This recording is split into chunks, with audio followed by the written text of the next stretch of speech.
to thank on behalf of all Professor Spencer for his candour in defending what is apparently indefensible.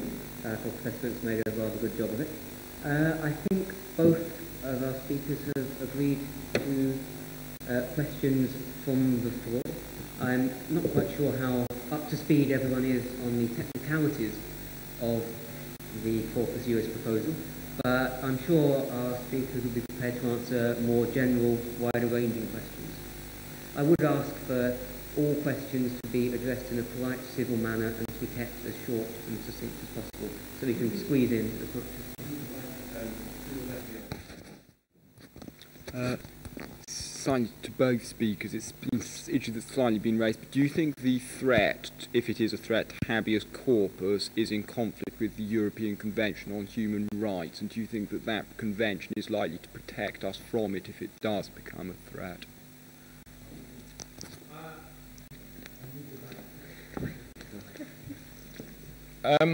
Yes, the European Convention on Human Rights was signed in 1950, I think, by a series of states, some on the continent of Europe and some on the offshore islands, which include this one.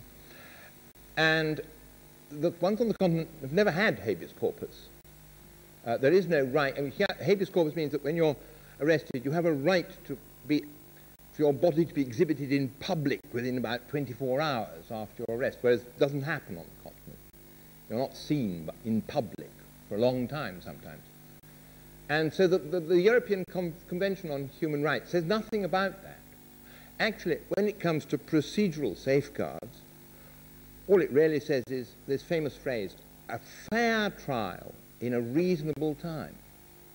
But it doesn't say what fair means or reasonable. In this country now, in Scotland, there's a statutory time limit, I think, of 110 days.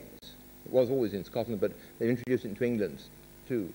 If they can't bring you to trial within 110 days, then the case gets dropped. On the continent, it can be years sometimes. According to there have been moments, there have been historical phases. I mean, I'm talking about the post-war period, when people were kept in prison for years before their trial was concluded. So I don't think the European Convention on Human Rights is really much of a safeguard. It's the lowest common denominator between the signatory states. If it had had habeas corpus, then the continental nations wouldn't have been able to sign it, or they'd have had to introduce habeas corpus into their own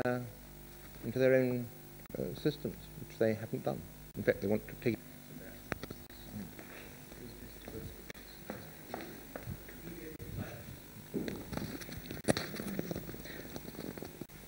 I don't know where to begin to correct what I consider to be that incorrect answer.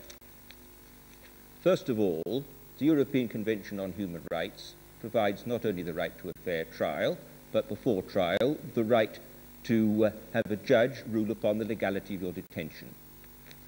Secondly, the habeas corpus has nothing whatever to do with criminal procedure in this country, and has had nothing to do with criminal procedure in this country since 1816. Habeas corpus is to do with testing the legality of a detention, not whether it's wise in the circumstances. What we have these days is the right to appeal to a higher court against the refusal of bail by the magistrates. You have to have somebody who has judicial status to remand you in custody in the first place, and you have a right of appeal. You've got that to a greater or lesser extent in the continental countries. In some of the continental countries, not very efficiently. In some of the continental countries, quite efficiently. They vary sharply among themselves in how long it's thought to be permissible to keep people.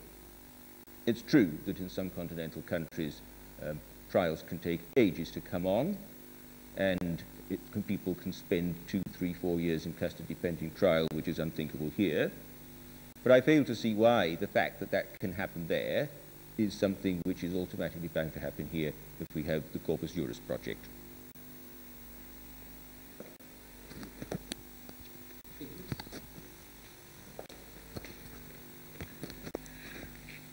By far the most effective way of stopping fraud against the community budget would be to fire the Commission. The second most effective way of stopping it affecting us would be for Britain to leave the EU altogether, which we could do by an act of Parliament within 24 hours. I could go on for hours, but I won't be allowed to. If anybody wants more detail on this, I have a thick file of documentation, including all the correspondence, the analysis, and the official papers.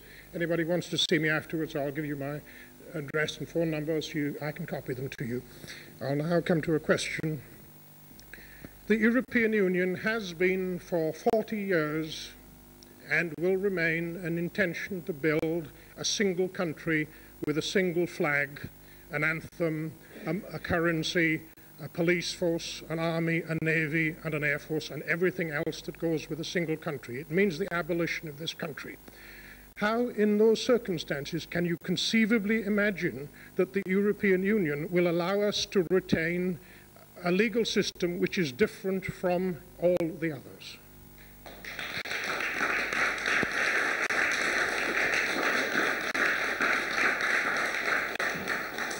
I think that was directed largely at Professor Spencer, sir. The United Kingdom is a country with 3 different legal systems in it.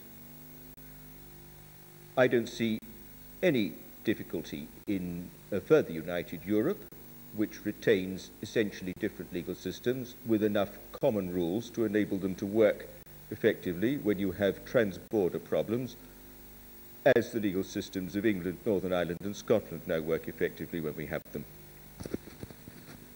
In a wholly united country, we've managed to keep separate legal systems between Scotland and England since the death of Queen Elizabeth I, and I think we could manage the same in a further united Europe. I confess to being strongly in favour of a further united Europe, to the horror, I'm sure, of many people here, but I myself have no problem with the idea of a further united Europe and separate legal systems with their own traditions.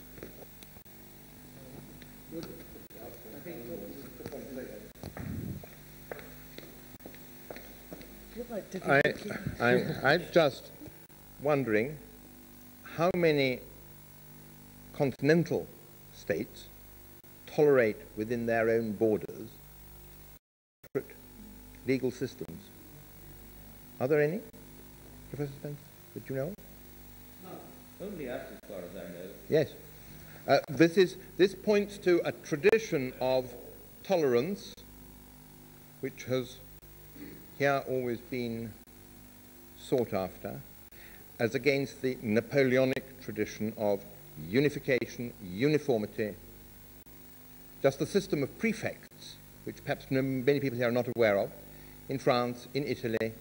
Every local authority, you elect your mayor, but there is also a prefect appointed by the central government who has control over the police in that locality for crowd control, and is answerable only to the minister, not to the local population. So they are very different traditions, and people, we know, not many people know much about the difference, which is very deep, because our history is very different. Can I say something else? There is no such thing as the Napoleonic system or the Inquisition. Each member state in Europe has its own criminal justice system. A number of them, most of them, began with the model of Napoleon's Code d'instruction criminelle, which itself was an amalgam of French criminal procedure before the Revolution, plus a lot of imports from the common law system. They've each gone their own way since and devised their own systems. The debate that we're hearing tonight about people not wanting to give up their own legal system is mirrored in debates that I've heard with people in all the other member states. It's not a question of our sole tradition against their sole tradition. They all want to keep their own somewhat different legal systems, which are different from each other as well as they're different from ours.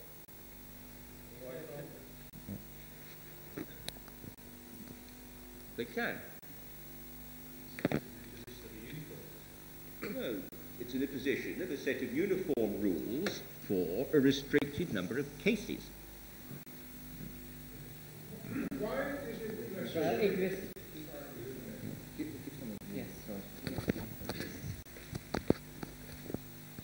Professor Spencer, I'd like to ask you on... I'm so sorry. Should I just shout? It's probably, no. I wanted to ask you about what you were saying, that a derogation of national sovereignty by the adoption of Corpus Juris. From what I understand from reading the Treaty of Maastricht and in Amsterdam, derogation actually means it's when you're allowed not to adopt a policy because you haven't fulfilled the criteria to do so, which is, of course, why we were allowed a derogation or otherwise an opt-out on the single currency. So are you effectively saying that with the derogation of national sovereignty, it is just a temporary measure? We're talking at cross purposes. I'm talking about the broader question of whether it means handing over a chunk or a tiny part of our national sovereignty if we had to swallow the Corpus Juris project. I'm saying, yes, it would, to a small extent, in my view, because it would mean giving up the power that at present is vested in ministers to decide to force a case to be dropped in the courts in this country, and finally to decide what person is handed over to another country for trial, and finally to decide what help is given to the criminal courts in another country in the collection of evidence. That's the sense in which I'm talking about it.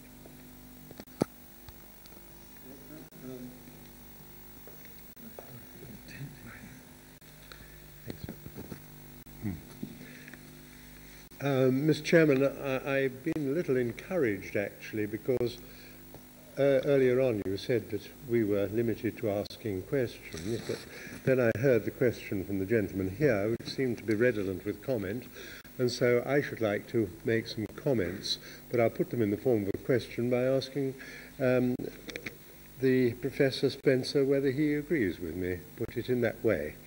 My background is that I was a stipendiary magistrate and then a Crown Court recorder. I'm also on the Committee of Fair Trials Abroad.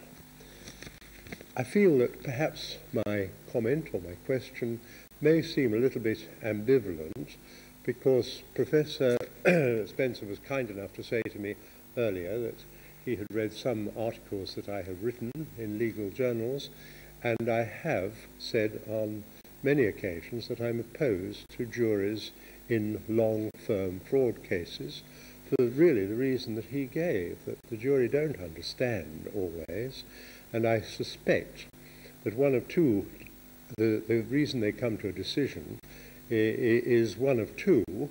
Either they think, well, they wouldn't have spent all this money on bringing this trial forward unless there was something in it, or alternatively, the reason he gave, well, we don't understand it, and so we'd better acquit. The judge has the difficult task of trying to sum up, and that means he has to try to understand the fraud, and I've had that task, and I confess sometimes it's been beyond me, because the people who perpetrate these frauds are so clever in many instances, and I think that it would be far better if we did have long firm frauds tried by a judge with two assessors, an accountant and an actuary. And to that limited extent, I go along with the idea that is mentioned by Professor Spencer, because I think that obviously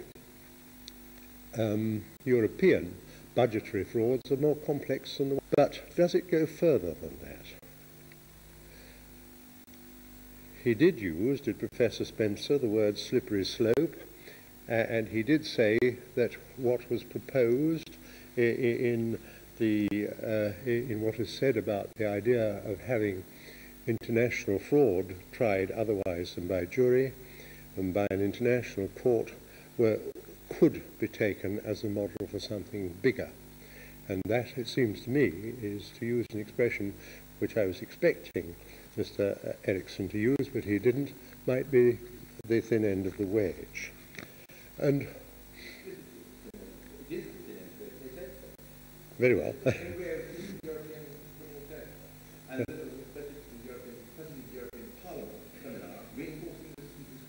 Well, I'm very glad that I used such an apt expression. The difficulty about trial by people other than juries in other cases, in ordinary cases, not fraud cases, is, let me confess at once, that those who sit in judicial office do sometimes tend to suffer from complaints known as judgeitis on the higher level of the judiciary and magistratitis on the lower level, which involves cynicism and becoming hard-boiled and saying to themselves, well, we have heard this one before, haven't we? And we're not going to listen to this rubbish, just on the occasion on which the rather unexpected, unusual defence does, in fact, prove to have the truth in it.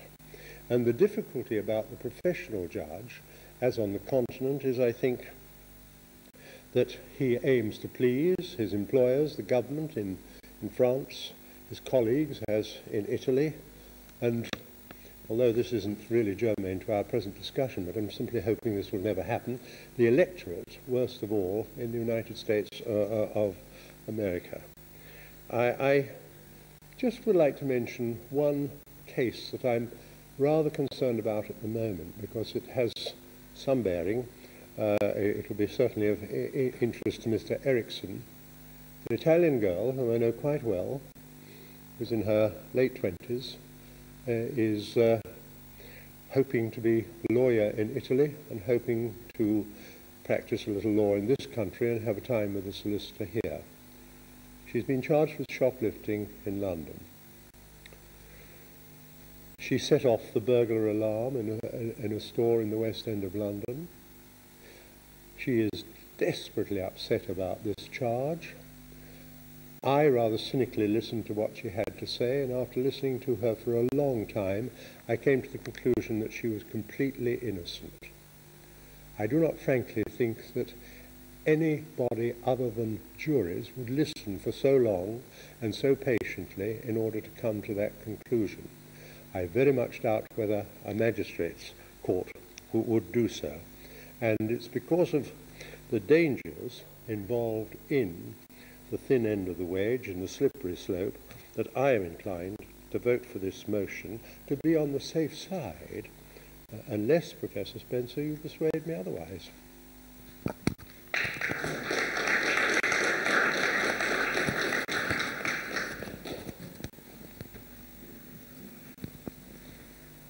In the corpus, we proposed common rules for evidence gathering, common rules for evidence admissible at trial, and in the main, we proposed that for the prosecution of budgetary offences, it should be left to national courts to decide their own trial procedure, apart from questions of what kind of evidence should be admissible, because we proposed in one of the articles a list of types of evidence which should be admissible throughout.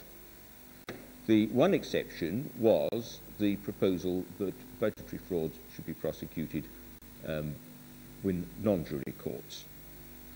The only reason we so proposed was that we thought they were too complicated and likely not to result in any proper safeguard for the defendant at the cost of a slow, expensive, complicated trial. I've no wish to see this proposal used as anything to demolish jury trial any more widely.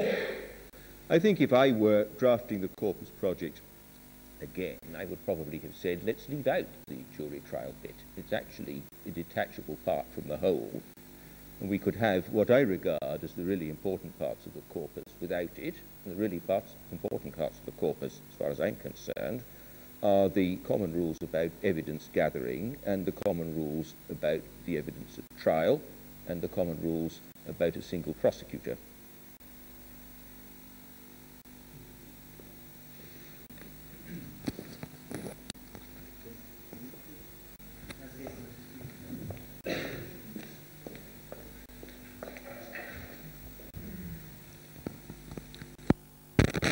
Either or both speakers, when, where, by whom and why the term subsidiarity was first invented and what its subsequent heritage is as a term.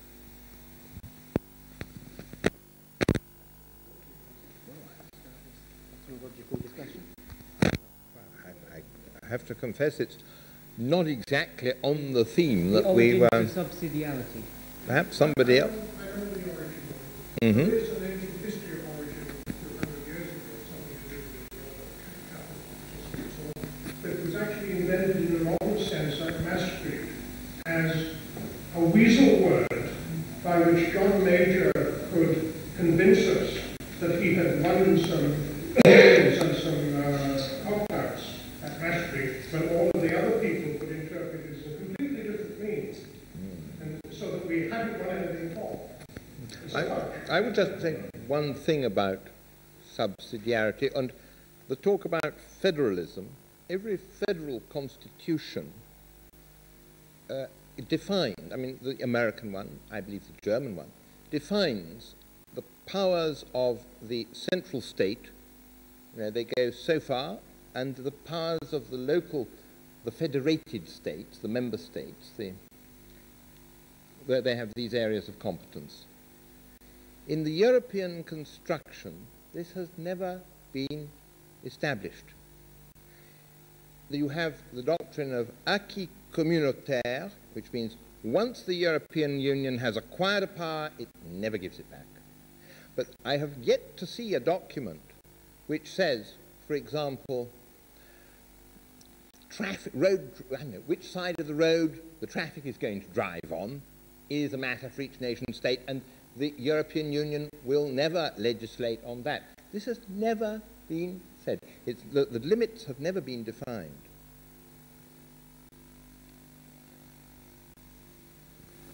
And so I think what we're heading for is a centralized state rather than on the Napoleonic model.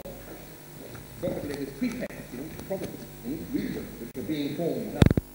The regionalized will break up into member states into regions. Obviously a central.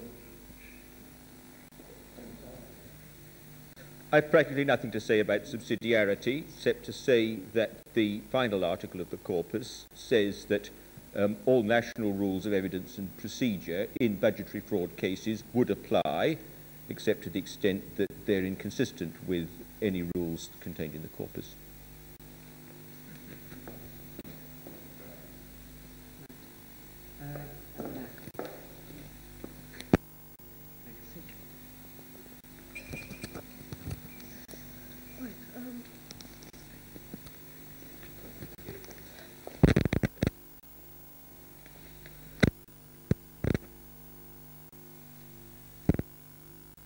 Thank you, Mr. Chairman. I'd be grateful if the speakers could be asked to expand on something that I believe was in the preamble to the original seminar. Was that in 1997? We've heard a lot tonight, very eruditely put, about this being purely for budgetary fraud. I'd like to ask, please, why in the preamble, or first of all, whether in the preamble there was a mention of las sectas, and secondly, what that would mean in relation to budgetary fraud